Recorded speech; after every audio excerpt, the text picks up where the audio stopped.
একটা আয়াত থেকে কথা বলা শুরু করি। সূরা হুজুরাত পড়বেন, সূরা হুজুরাত। এই সূরার প্রথম 4টা আয়াত পড়লে বুঝতে পারবেন আল্লাহ রাব্বুল আলামিন সাহাবীদেরকে শিক্ষা দিচ্ছেন। কাদেরকে? নবীর সাহাবীদেরকে শিক্ষা দিচ্ছেন যে যখন রাসূল সাল্লাল্লাহু আলাইহি ওয়াসাল্লাম কথা বলবেন, তোমরা তার কণ্ঠস্বরের উপরে তোমাদের কণ্ঠস্বর নিয়ে যাবে না। যদি রাসূলের কণ্ঠস্বরের উপরে তোমাদের গলার ভয়েস চলে যায়, তোমাদের আমল ধ্বংস হয়ে যাবে, তোমরা টেরই পাবে না। এখন রাসূলের কথাগুলো কারা বলেন? আলেম ওলামারা, দ্বীনের দায়ীরা, মুআল্লিম মুবাল্লিগরা। যে মজলিসে কোরআন এবং সুন্নাহর কথা হবে, আল্লাহ এবং তার রাসূলের কথা হবে, সেখানে উচ্চস্বরে কথাবার্তা বলা যাবে না। এটা আমার মত। এটা সরাসরি কোরআনে নাই, কিন্তু আমার মত এটা। উচ্চস্বরে অপ্রয়োজনীয় কোনো কথা চিৎকার চেঁচামেচি করা যাবে না। আমরা এখানে ইতমিনালের সাথে বসবো, হয়তো বা 1 ঘন্টা আলোচনা হবে। এই 1 ঘন্টা আমরা আপোষে কোনো কথাবার্তা বলবো না ইনশাআল্লাহ। মোবাইল ফোনে এত ব্যস্ত হওয়ার কোনো প্রয়োজন নাই। রেকর্ড হচ্ছে, আমাদের অফিসিয়াল মিডিয়া আছে ইনশাআল্লাহ, সময় মতো ইউটিউবে পেয়ে যাবেন ইনশাআল্লাহ। টেনশনে কিচ্ছু নাই, তখন ডাউনলোড করতে পারবেন, শেয়ারও করতে পারবেন। আর এই যে সেলফি তোলা আর ছবি তোলার যে সংস্কৃতিটা চলছে আর কি, এগুলোর মধ্যে ডুবে যাবেন। এগুলো আমাদের সংস্কৃতি না। আমাদের সংস্কৃতি কতটুকু? সালাম, আসসালামু আলাইকুম রহমতুল্লাহ, ভাই কেমন আছেন, মুসাফা কর, এতটুকু ব্যাস। মুসাফা করার ফজিলত সম্পর্কে একটা হাদিসের মধ্যে এসেছে, মুসাফা করার পরে এই দুইজন ব্যক্তি বিচ্ছেদ হওয়ার আগেই তাদের সগীরা গুনাহ সব ঝরে পড়ে যায়। ছবি তুললে কোনো নেকি আছে এমন কোনো হাদিস আমার জানা নাই। ছবি তুললে, সেলফি তুললে আর ভিডিও করলে, লৌকিকতা প্রদর্শন করলে কোন একটা নেকি হবে, এটা আমার জানা নাই। কোনো হাদিসে পাবেন আমার মনে হয় না, আমি চ্যালেঞ্জ করলাম। বরং একটা হাদিসে এসেছে, বিনা প্রয়োজনে অপ্রয়োজনীয় যারা ছবি আর মূর্তি তৈরি করবে এবং এগুলো তো অভ্যস্ত হয়ে যাবে, কিয়ামতের দিন আল্লাহ পাক তাদেরকে কঠিন শাস্তি দেবেন ইনশাআল্লাহ। আল্লাহ পাক বলবেন যে তুমি যা সৃষ্টি করেছিলে এর মধ্যে এখন প্রাণ সঞ্চার করো, মানে একে রূহ দাও, প্রাণ সঞ্চার করো। ব্যক্তি পারবে না, তখন তাকে এই কারণে আযাব দেওয়া হবে। আমরা কি এটা চাই? এই যে আমরা পাসপোর্ট সাইজের ছবিটা ইউজ করি আমাদের এনআইডি কার্ডের মধ্যে, পাসপোর্টের জন্যে, ভিসার জন্যে, আলেম ওলামাদের ইস্তেহাদ, এটা ইস্তেহাদ যে এই একটা ছবি জায়েজ হতে পারে। এটা ইস্তেহাদ, সরাসরি কোরআন সুন্নাহয় পাবেন না। কারণ ইসলামিক কালচারের সাথে এমন বিষয় ছিল না। 1250-এর বেশি বছর এই উম্মাহ শাসন করেছে বিশ্বটাকে, রাসূল সাল্লাল্লাহু আলাইহি ওয়াসাল্লামের যুগ থেকে শুরু করে। ছবি দিয়ে কেউ ওয়ার্ল্ডকে ডিল করেছে এমন প্রমাণ পাওয়া যায় না। সিগনেচার ছিল, সিল ছিল। তাহলে মোলামার এখন বলছেন একটা ছবি জায়েজ হতে পারে, পাসপোর্ট সাইজের ছবি। আর বাকি আমরা যা করছি ছবি নিয়ে, এটা টোটালি একটা অপসংস্কৃতি ছাড়া কিচ্ছু না। প্রিয় ভাইয়েরা, আলোচনার পরিবেশ না দিলে কথা বের হবে না। আসলে আলোচনার পরিবেশ না দিলে কথা বের হবে না, কারণ কথা আল্লাহর পক্ষ থেকে আসে। যদি দিনই একটা পরিবেশ থাকে, কথা বলে শান্তি পাওয়া যায় ইনশাআল্লাহ। পরিবেশটা দেওয়ার দায়িত্ব আপনাদের, শ্রোতাদের, এবং ভলেন্টিয়ার যারা আছেন তাদের দায়িত্ব পরিবেশটা রক্ষা করা। এবং দিনই মজলিসে কোনো রকম যেটাকে আমরা বলি অনাকাঙ্ক্ষিত ঘটনা, এমন কোনো ঘটনা ঘটে গেলে এটাকে প্রচার করার মিডিয়ার অভাব হবে না। কথা বুঝতে পারছেন? এই যে হইহুল্লা করছেন, যদি কেউ একজন পায়ের তলে পড়ে যায়, কারো হাত ভাঙে, পা ভাঙে, আল্লাহ না করে কারো বড় কিছু হয়, কালকে দেখবেন যে সব গণমাধ্যমে খবর প্রচার হয়ে যাবে যে ওয়াজ মাহফিলে গিয়ে এই ঘটনা ঘটেছে। আর যদি আমার সাথে কোনো শত্রুতা থাকে, তাহলে বলবে আবু তোহার মাহফিলে গিয়ে হয়েছে। আমরা এখন মুসলিমরা স্মার্ট নই, আমরা আনস্মার্ট জাতিতে পরিণত হয়েছে এখন। আর এটা সত্য কথা, এটাই সত্য কথা। তো পরিবেশটা বজায় রাখেন, আল্লাহ পাক তৌফিক দান করুন, আমিন। এখন বলেন আপনারা কেমন আছেন? আলহামদুলিল্লাহ, আল্লাহ পাক যে হালে রেখেছেন আলহামদুলিল্লাহ। যদিও বা বারবার আমি একটা কথা বলি যে বর্তমান বৈশ্বিক প্রেক্ষাপটে একজন মুসলিম কিন্তু ভালো থাকতে পারে না। কেন? এখান থেকে আলোচনা শুরু করি। বর্তমান বিশ্বটাকে বুঝতে হলে আমাদেরকে সূরা কাহাফের একটা ঘটনা দিয়ে শুরু করতে হবে। কোন সূরা? আর সূরা কাহাফ সেই সূরা যেই সূরার মাধ্যমে আপনি মাসিহুদ দাজ্জালের ফিতনা থেকে বাঁচতে পারবেন। রাসূল সাল্লাল্লাহু আলাইহি ওয়াসাল্লাম বলেছেন যে আদম আলাইহিস সালাম থেকে শুরু করে কিয়ামত পর্যন্ত, আদম আলাইহিস সালাম থেকে শুরু করে কিয়ামত পর্যন্ত, যেখানে বলছিলাম প্রিয় ভাইরা, রাসূলুল্লাহ সাল্লাল্লাহু আলাইহি ওয়াসাল্লাম বলেছেন যে আদম আলাইহিস সালাম থেকে শুরু করে কিয়ামত পর্যন্ত এই বিশ্বে যতগুলো ফিতনা আসবে, এর মধ্যে মসিহুদ দাজ্জালের চেয়ে ভয়ঙ্কর কোনো ফিতনা আসবে না। এক বাক্যে বোঝাচ্ছি কিভাবে, যে এই বিশ্বে যতগুলো ফিতনা আছে, ধরেন সুদের ফিতনা, আপনার জেনার ফিতনা, আপনার পরকিয়া, হ্যাঁ, আপনার যে পতিতালয়, আপনার ঘুষ, দুর্নীতি, কালোবাজারি, মজুদদারিতা, মুসলিমদেরকে হত্যা করা, সন্ত্রাসী কর্মকাণ্ড, যত ফিতনা এখন পৃথিবীতে আছে আর কি, এই যতগুলো ফিতনা আছে এগুলোকে একত্রিত করেন, একসাথে করেন, তারপরেও মসিহুদ দাজ্জালের মতো ভয়ঙ্কর ফিতনা হবে না। এটা এত বড় ফিতনা, ঠিক আছে? এই সূরা নবী সাল্লাল্লাহু আলাইহি ওয়াসাল্লাম বলছেন যে ব্যক্তি সূরা কাহফের প্রথম 10টা আয়াত, কোন বর্ণনা এসেছে শেষের 10টা আয়াত, মানে প্রথম 10 শেষ 10 দুটোই নিয়ে নেন, এই আয়াতগুলোকে যারা মুখস্থ করবে, হিফজ করবে এবং এর উপর আমল করবে, ইনশাআল্লাহ তাআলা তার জীবদ্দশায় যদি মসিহুদ দাজ্জাল বের হয়, দাজ্জাল তার কোনো ক্ষতি করতে পারবে না। তাহলে কত ইম্পর্টেন্ট এই সূরাটা একটু চিন্তা করেন। দাজ্জালের যে ভয়ঙ্কর কোনো ফিতনা নাই, সে নিজেকে খোদা দাবি করবে এবং তার এক হাতে থাকবে জান্নাত, এক হাতে জাহান্নাম। এই জান্নাত জাহান্নাম হাতে মানে সত্যিকারের হাতে নয়। আমাদের কিছু প্রোটেস্ট্যান্ট মুসলিম ভাই আছেন, তারা মনে করেন শব্দ যেটা সেটাই নিতে হবে, শব্দ যেটা সেটাই।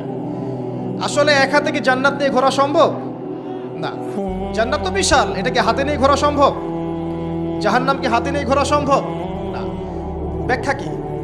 যে দাজ্জালকে অনুসরণ করবে, দাজ্জাল তাকে সুখ সমৃদ্ধি দিবে, সে পৃথিবীতে জান্নাতের মতো পরিবেশে থাকবে, এটাই জান্নাত। আর যে দাজ্জালকে অনুসরণ করবে না, দাজ্জাল তাকে একদম জুলুম নির্যাতনের মধ্যে ডুবিয়ে রাখবে, তাকে ধ্বংস করে ছাড়বে, এই জাহান্নাম। কি করবে সে? সে সারা বিশ্বে 40 দিন অবস্থান করবে। কতদিন? তার প্রথম দিনটা হবে 1 বছরের সমান, দ্বিতীয় দিনটা হবে 1 মাসের সমান, আর তৃতীয় দিনটা হবে 1 সপ্তাহের সমান। বাকি দিনগুলো আমাদের দিনের মতোই হবে। এটা কিভাবে হবে আল্লাহু আ'লাম, আল্লাহ ভালো জানেন, আমরা জানি না। আল্লাহ পাক কোরআনে বলেছেন একটা সূরায়, যদি আল্লাহ রাব্বুল আলামিন রাতকে স্থবির করে দেন, কেউ কি আছে দিন নিয়ে আসবে? আবার বলেছেন আল্লাহ পাক যদি দিনকে স্থবির করে দেন, স্থির করে দেন, কোনো সত্তা কি আছে রাত এনে দিবে? তাহলে আল্লাহ পাক চাইলে একদিনকে 1 বছর করতে পারেন না? একদিনকে 1 মাস করতে পারেন না? একদিনকে 1 সপ্তাহ করতে পারেন কিনা? বাকি দিনগুলো আমাদের মতোই। সাহাবীরা বলছেন, ইয়া রাসূলুল্লাহ সাল্লাল্লাহু আলাইহি ওয়াসাল্লাম, নবীর নাম আসলে কি পড়বেন? সাল্লাল্লাহু আলাইহি ওয়াসাল্লাম। তাহলে 10 নাকি পাবেন, 10টা গুনাহ মাফ হবে, আল্লাহ পাক আপনার প্রতি 10 বার রহম করবেন ইনশাআল্লাহ। আর যে ব্যক্তি নবীর নাম শুনে দরুদ পড়ে না, নবী সাল্লাল্লাহু আলাইহি ওয়াসাল্লাম তাকে বদদুয়া করেছেন। কি করেছেন? বদদুয়া করেছেন। একদিন নবীজি সাল্লাল্লাহু আলাইহি ওয়াসাল্লাম মিম্বরের উপর দাঁড়িয়ে আছেন, তৃতীয় সিঁড়িতে গিয়ে তিনি বললেন আমিন। সাহাবীরা বললেন, আপনি কেন আমিন বললেন ইয়া রাসূলুল্লাহ? তখন নবীজি বললেন, তৃতীয় সিঁড়িতে আমি যখন ছিলাম, তখন জিবরাইল আলাইহিস সালাম এসে আমাকে বলেছেন, হে মুহাম্মদ, সেই ব্যক্তি ধ্বংস হোক যার সামনে আপনার নাম উচ্চারিত হয়েছে, কিন্তু সে আপনার নাম শুনেও দরুদ পড়ে নাই। তাহলে আমরা রাসূলুল্লাহ সাল্লাল্লাহু আলাইহি ওয়াসাল্লামের নাম শুনে দরুদ পড়বো কিনা? না পড়লে কি হবে? না পড়লে রাসূল সাল্লাল্লাহু আলাইহি ওয়াসাল্লামের বদদুয়া পেতে হবে। আচ্ছা, একটা প্রশ্ন এখানে থ্রো করে সামনে যাই, যে যদি রাসূল সাল্লাল্লাহু আলাইহি ওয়াসাল্লামের নাম শুনে দরুদ না পড়লেই এই শাস্তি হয়, অভিশাপ পেতে হয়, তাহলে আমরা যারা সারা জীবন রাসূলের সুন্নতের খেলাফ চললাম, তাদের কি হবে বলেন? শুধু রাসূলের নাম শুনে যদি কেউ দরুদ না পড়ে, তাহলেই রাসূল সাল্লাল্লাহু আলাইহি ওয়াসাল্লাম বলছেন সে ধ্বংস হোক। তাহলে যে ব্যক্তি সারা জীবন, আমরা এখন দাড়ি রাখতে পারলাম না, সুন্নতি লেবাস চিনলাম না, টাকটুর উপরে কাপড় ওঠাতে পারলাম না, আমরা রাসূলের মতো সুন্নত পদ্ধতিতে নামাজ পড়তে পারলাম না, কোরআন তেলাওয়াত করা শিখলাম না, তাসবিহ তাহলিল করতে পারলাম না, পর্দা করলাম না, রাসূলের আদর্শ নিজের ভিতরে ধারণ করলাম না, পরিবারে রাসূলের আদর্শ প্রতিষ্ঠা করলাম না, সমাজে প্রতিষ্ঠার কোনো চেষ্টা করলাম না, রাষ্ট্রে প্রতিষ্ঠার কোনো চেষ্টা করলাম না, আমাদের কি হবে? এটা বোঝার জন্য কি পিএইচডি ডিগ্রি করার দরকার আছে? বুঝতে পারছি না কি হবে। যেমন একটা আয়াত আছে কোরআনে, সূরা বাকারার 279 থেকে 84 পর্যন্ত, দেখবেন একটা আয়াতে আল্লাহ পাক বলছেন ইয়া আইয়ুহাল্লাযীনা আমানু, হে মুমিনগণ। মুমিন কারা? আমরা তো মুমিন নাকি? মুমিন কারা? কি আমরা মুমিন না? কনফিউশন আছে? মুমিন কারা? যারা 6টা পিলারে বিশ্বাস করে। কয়টা পিলার? 1 নাম্বার আল্লাহই বিশ্বাস করে না দেখেই। 2 নাম্বার আল্লাহ পাকের ফেরেশতা মণ্ডলীর প্রতি বিশ্বাস করে না দেখেই। 3 নাম্বার আল্লাহ পাকের সমস্ত আসমানি কিতাবে বিশ্বাস করে না দেখেই। 4 নাম্বার আল্লাহ পাকের প্রেরিত রাসূলগণের প্রতি বিশ্বাস করে না দেখেই। আমরা কি নবীজিকে দেখেছি? দেখি নাই। সাহাবীরা দেখেছেন। যে ব্যক্তি পরকালে বিশ্বাস করে না দেখেই, এবং তাকদীর বা ভাগ্যের ভালো মন্দে বিশ্বাস করে না দেখেই। এই 6টা পিলারে যে ব্যক্তি মনে বিশ্বাস করে, মুখে স্বীকৃতি দেয় এবং কাজেও বাস্তবায়ন করে, তাকে বলা হয় মুমিন। শুধু মুখে বলে, কাজের কোনো ফিকির নাই, মুমিন বলা যাবে? নামাজ পড়তে হয় জানে, এতটুকুই। নামাজ জীবনে পড়ার তৌফিক হলো না, পড়লো না, তাকে কি আপনি মুমিন বলবেন? আচ্ছা, তো আমরা যদি মুমিন হই, আমাদেরকে আল্লাহ পাক বলছেন, কি বলছেন? ইত্তাকুল্লাহ, তোমরা আল্লাহকে ভয় করো, তোমরা আল্লাহকে ভয় করো। ওয়াযারু মা বাকিয়া মিনার রিবা, এবং সুদের অবশিষ্ট অংশগুলো ছেড়ে দাও। ইন কুনতুম মুমিনিন, যদি প্রকৃত অর্থেই তোমরা মুমিন হয়ে থাকো। তারপরের আয়াত আল্লাহ পাক বলছেন ওয়া ইল্লাম তাফআলু, তোমরা যদি সুদ না ছাড়ো। কি না ছাড়ো? সুদের আরবি হচ্ছে রিবা, যেটা দিয়ে পুরো ওয়ার্ল্ডের ইকোনমিক সিস্টেম এখন দাঁড়িয়ে আছে। তোমরা যদি সুদ না ছাড়ো, তাহলে কি হবে? ফাযানু বিহারবিন মিনাল্লাহি ওয়া রাসূলিহি, তাহলে আল্লাহ এবং তার রাসূলের বিরুদ্ধে যুদ্ধের ঘোষণা শুনে রাখো। এখন আমাকে বলেন, মুমিন ব্যক্তি যদি, মুমিন হোক আর কাফের হোক আর যেই হোক, সে যদি আল্লাহ এবং তার রাসূলের সাথে যুদ্ধ করে, সে কি পরকালে নাজাত পাবে? মুসলিম হয়ে কালিমা পড়ে সুদ খেয়ে যদি আল্লাহ এবং তার রাসূলের সাথে যুদ্ধ করে, সে কি কবরে প্রশ্নের উত্তর দিতে পারবে? সে হাউজে কাউসারের পানি পাবে? সে নবী সাল্লাল্লাহু আলাইহি ওয়াসাল্লামের সুপারিশ পাবে? এতটুকু বোঝার জন্য কি আমার পিএইচডি করার দরকার আছে? ঠিক একই কথা, যদি আমরা নবীর নাম শুনে দরুদই না পড়লাম, তাহলেই ধ্বংসের কথা বলা হচ্ছে। আর সারা জীবন যদি আমরা রাসূল সাল্লাল্লাহু আলাইহি ওয়াসাল্লামের আদর্শের খেলাফ চলি, তাহলে কি আমাদের পরকালটা শুভ হবে? কি মনে হয়? অতএব আজকের প্রথম নসিহত অনেক হবে ইনশাআল্লাহ। জীবনের প্রতিটা ডিপার্টমেন্ট, আপনার ইবাদত, পরিবার, সমাজ এবং অন্যান্য সেক্টরগুলো, বিশেষ করে অর্থনৈতিক সেক্টরটা রাসূলুল্লাহ সাল্লাল্লাহু আলাইহি ওয়াসাল্লামের আদর্শে ঢেলে সাজানোর চেষ্টা করেন। আল্লাহ পাক তৌফিক দান করুন। পারা যাবে ইনশাআল্লাহ? যাদের দাড়ি নাই রাখবেন তো আজকে ইনশাআল্লাহ। টাকনুর উপরে কাপড় উঠবে ইনশাআল্লাহ। যে মা বোনরা হিজাব করছেন না, পর্দা হবে তো ইনশাআল্লাহ? ইনশাআল্লাহ তাআলা। আবার ডিজিটাল পর্দা করতে যায় না, 3G 4G পর্দা আছে এখন। তো ডিজিটাল পর্দা না, আমরা বলছি ফাতিমা রাদিয়াল্লাহু আনহার মতো পর্দা, আয়েশা রাদিয়াল্লাহু আনহার মতো পর্দা, খাদিজা রাদিয়াল্লাহু আনহার মতো পর্দা। আল্লাহ পাক তৌফিক দান করুন। সহজ 4টা কথা আপনাদেরকে বলে দেই, মা বোনদেরকে বলছি। পোশাকটা এমন হবে না, আপনার পোশাকটা এমন হবে না যে পোশাকটা পরেও গায়ের কাঠামো বোঝা যায়। 1 নম্বর কথা, ফুল স্টপ। এমন বোরখাও চলবে না যে বোরখা পরলে গায়ের কাঠামো দেখা যায়। এটি প্রজেক্টর আছে ওখানে, হয়তো বা দেখতে পাচ্ছেন, বুঝাচ্ছি। এই যে আমার জামার হাতা দেখতে পাচ্ছেন, আমার হাত কতটুকু মোটা আপনি কি বুঝতে পারছেন? আমার মাসেল কি বুঝতে পারছেন কত চওড়া? 4 প্যাক না 6 প্যাক? আচ্ছা, এটা কোনো প্যাকই না সব। আচ্ছা, তো এখন এটা ঠিক আছে পর্দা। এটা যদি আপনার অন্য কোনো অঙ্গ প্রত্যঙ্গ হয়, একই হুকুম। প্রতিটার ক্ষেত্রে কি একই হুকুম? হাতের ক্ষেত্রেও যেমন হুকুম, অন্য সমস্ত অঙ্গ প্রত্যঙ্গের ক্ষেত্রে কি একই হুকুম। বুঝতে পারছি? আর ভেঙে বলা দরকার আছে? আচ্ছা, এখন যদি এই কাপড়টা এমন হয় যে কাপড় পরেও আমার হাতের কাঠামোটা এভাবে বোঝা যাচ্ছে, দেখেন এখন বোঝা যাচ্ছে যে আমার হাত কতটুকু মোটা, কতটুকু পাতলা, এই পর্দা চলবে না, এই বোরখা চলবে না। এটা 1 নাম্বার। 2 নাম্বার কি? 2 নাম্বার হচ্ছে কাপড়টা এত পাতলা হবে না যেটা পরেও বাইরে থেকেই ভিতরের অঙ্গ দেখা যাচ্ছে। ঠিক আছে? আচ্ছা, বসেন বসেন, দেখছি আমরা। সম্ভবত প্রজেক্টর অফ হয়ে গেছে, একটু দেখেন। আমার এই জামা দিয়ে কি ভিতর থেকে বাইরে থেকে দেখা যাচ্ছে যে আমার হাতের রং কেমন? এটা ঠিক আছে। যদি কাপড়টা এমন হতো যে বাহির থেকেই ভিতরের অঙ্গ দেখা যাচ্ছে, তাহলে এটা পর্দা হতো না। 2 নম্বর পয়েন্ট কি তাহলে? এই কাপড়টা এমন হবে না যে কাপড় পরেও বাহির থেকে ভিতরের অঙ্গ দেখা যায়। 2, আমি চেষ্টা করছি সহজ করে বলার জন্য।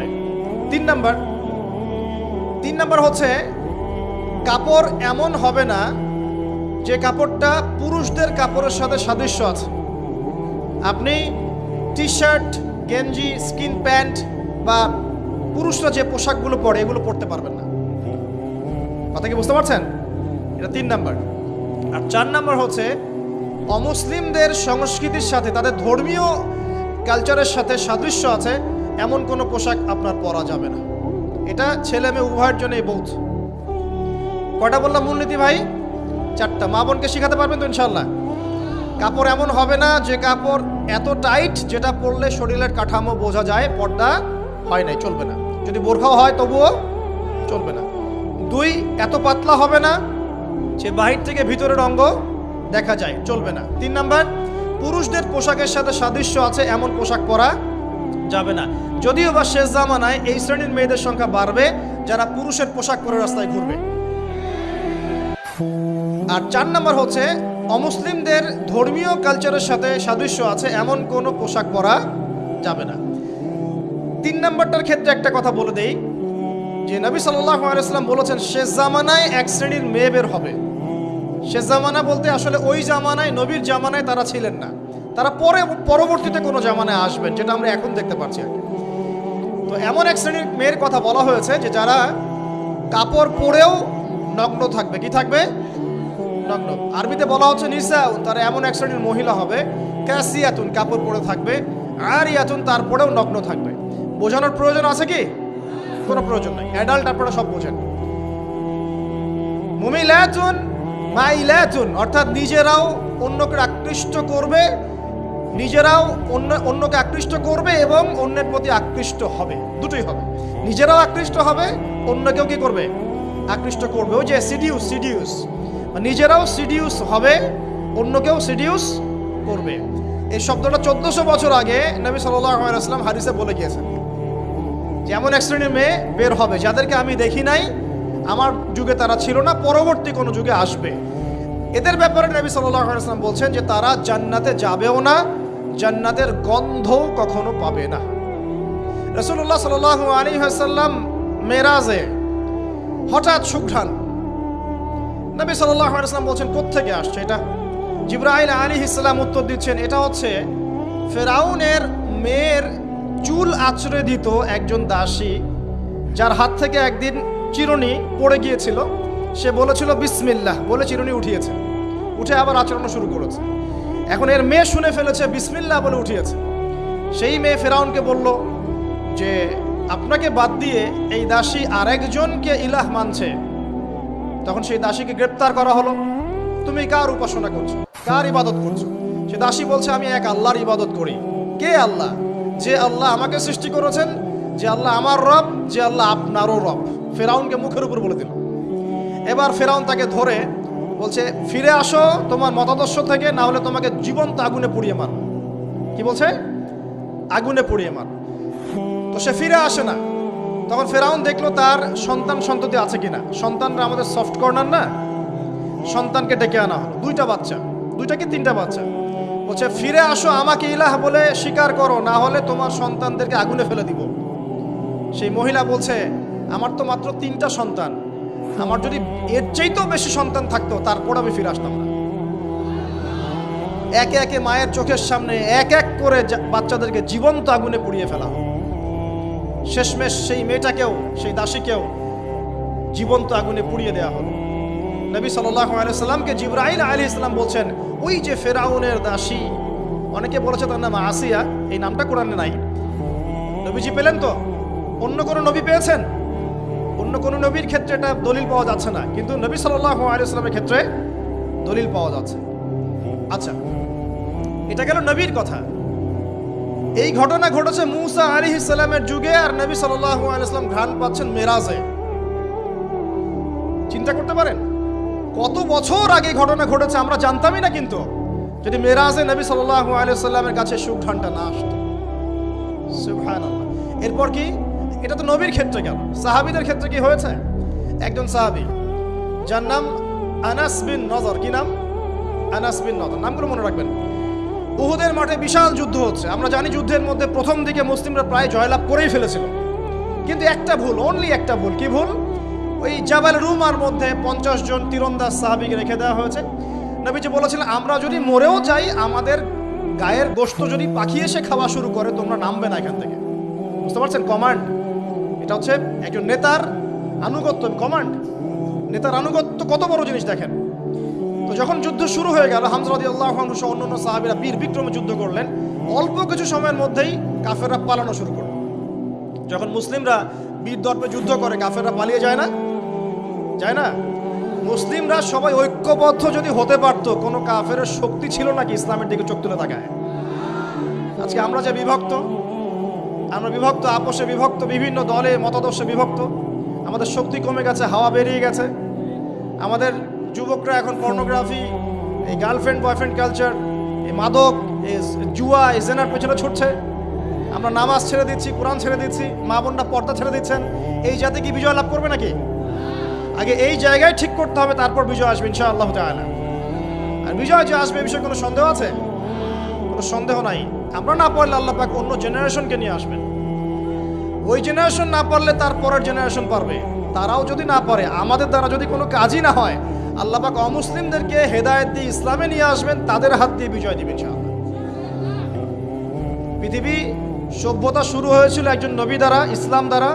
সভ্যতা শেষও হবে ইনশাআল্লাহ তাআলা একজন নবী দ্বারা। সেই নবীর নাম কি? নবী ঈসা ইবনে মারইয়াম। মারা গেছেন না জীবিত আছেন? বহু মানুষ বিশ্বাস করে তিনি মারা গেছেন। আমরা কি বিশ্বাস করব? আল্লাহ পাক বলছেন, ওয়ামা কাতালুহু ওয়ামা সালাবুহু। তারা ঈসা ইবনে মারইয়ামকে হত্যাও করে নাই, ক্রুশবিদ্ধও করে নাই। বাল রাফাআহু আল্লাহু ইলাইহি, বরং আল্লাহ তাকে তার কাছে উঠিয়ে নিয়েছেন। তিনি কোথায় আসবেন? তিনি আসবেন সিরিয়ায়। কোথায়? এই যুদ্ধ চলছে তা সিরিয়া, দেখেন নাই? আর এখানে লক্ষ লক্ষ মানুষকে মারা হয়েছে, মা বোনদের ইজ্জত নেওয়া হয়েছে, বাচ্চাদেরকে হত্যা করা হয়েছে। এগুলো ইস্যু নিয়ে একটা টু শব্দ করার মতো সৎসাহস হয় নাই। যে ইস্যুগুলো নিয়ে কথা বললে কোনো বাধা বিপত্তি আসে না, সেগুলো নিয়ে ফেসবুক গরম করতে খুব ভালো লাগে। কথা বোঝেন নাই? এই যে কয়দিন আগে যে হ্যালোইন একটা উৎসব হয়ে গেছে না, আরবদের নাকের ডগে আরবরাও করেছে না, একটা টু শব্দ করার সাহস হয়নি। কারণ টু শব্দ করলে সমস্যা, সাপোর্টটা কমে যাবে। তো তারপরে 2013 থেকে 22 পর্যন্ত ইয়েমেনের প্রায় 3.5 লক্ষ মানুষকে হত্যা করা হয়েছে, যার মধ্যে 60% হচ্ছে শিশু। এই ইস্যু নিয়ে একটা কথা বলার মতো সাহস ঘুমটার হয়নি। আর কি অসংখ্য ইস্যু আছে পুরো মুসলিম বিশ্বে, যেখানে তাকাবেন সত্যিকারের মুসলিমরা আজকে নির্যাতিত, নিপীড়িত। অর্থনৈতিকভাবে হোক, সামাজিকভাবে হোক, আপনার পারিবারিকভাবে হোক, ধর্মীয়ভাবে হোক, বিভিন্নভাবে তাদেরকে হ্যারাস করা হয়েছে। এই মাজলুমদের পক্ষে কথা বলার মতো সৎসাহস হয়নি। কোন ইস্যুগুলো নিয়ে কথা বলতে পছন্দ হয়? ছোটোখাটো যেগুলো নিয়ে কথা বললে খুব মজা পাওয়া যায়, 2-4 লাইন কমেন্ট করা যায়, কাউকে অপদস্থ করা যায়, কারো ইজ্জত ধুয়ে দেওয়া যায়। বাস্তবতা কি জানেন? বাস্তবতা হচ্ছে আল্লাহ রাব্বুল আলামিন যখন কাউকে কবুল করে নেন, সারা দুনিয়া মিলেও তার কোনো ক্ষতি করতে পারে না। আরেকটা বড় কথা বলি, মানুষের একটা কথা আছে যে স্পিরিচুয়াল প্রেজেন্স, মানে আধ্যাত্মিক উপস্থিতি বলে একটা কথা আছে। মানুষের ব্যক্তিগত প্রেজেন্সের চাইতে স্পিরিচুয়াল প্রেজেন্সটা অনেক বেশি ইম্পর্টেন্ট। কি বুঝাচ্ছি? ইব্রাহিম আলাইহিস সালাম কিন্তু বেঁচে নাই, বেঁচে আছেন, কিন্তু তার আদর্শ কিন্তু এখনো জীবিত আছে। নবী মুহাম্মদ সাল্লাল্লাহু আলাইহি ওয়াসাল্লাম বেঁচে আছেন, অবশ্যই তারা কবরে জীবিত, অবশ্যই, সেটা অন্য ইস্যু। আমি পৃথিবীর কথা বলছি। নবী সাল্লাল্লাহু আলাইহি ওয়াসাল্লাম কি আমাদের মধ্যে আছেন? না আমাদের মধ্যে কি বেঁচে আছেন? তার আদর্শ কিন্তু মরে যায় না। এমনকি আমরা যারা এখন অনেক বড় বড় নেতার আদর্শে আমাদের জীবন গড়ি না, তারা কিন্তু কেউ বেঁচে নাই, বেঁচে আছে। তাদের আদর্শ কিন্তু মানুষ এখনো ফলো করছে। তো এটাকে বলে স্পিরিচুয়াল প্রেজেন্স, আধ্যাত্মিক উপস্থিতি। আল্লাহ পাক যাকে কবুল করবেন, যে হকপন্থী হবে ইনশাআল্লাহ তাআলা, সে যদি ফিজিক্যালি প্রেজেন্ট নাও থাকে, তার আধ্যাত্মিক উপস্থিতি জনগণকে পথ দেখাবে ইনশাআল্লাহ।